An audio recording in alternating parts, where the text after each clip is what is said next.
আজকের গল্প শেষ থেকে শুরু।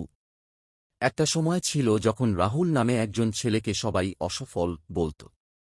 পরীক্ষায় ফেল, চাকরির ইন্টারভিউতে বারবার বাদ, বন্ধুরাও বলত তোর দিয়ে কিছু হবে না। কিন্তু একদিন রাহুল একটা কথা শুনে বদলে গেল। এক বৃদ্ধ বলেছিল, তুই তোর গল্পের নায়ক হতে পারিস যদি তোকে কেউ নাও বুঝে, কিন্তু আগে তোর স্বপ্নে তুই বিশ্বাস কর। সেই রাতেই সে একটা সিদ্ধান্ত নেয়। প্রতিদিন 2 ঘণ্টা সময় সে নিজের স্কিল বাড়াতে ব্যয় করবে। ইউটিউব দেখে শেখা শুরু করে, ডিজিটাল মার্কেটিং। 6 মাস পরেই সে নিজেই একটা ছোট এজেন্সি খুলে ফেলে। আজ রাহুল নিজের 8 জনের একটা টিম চালায় এবং প্রতি মাসে 1 লক্ষ টাকার বেশি আয় করে। শিক্ষা: অসফলতা মানে শেষ না, এটা নতুন শুরুর সিগন্যাল।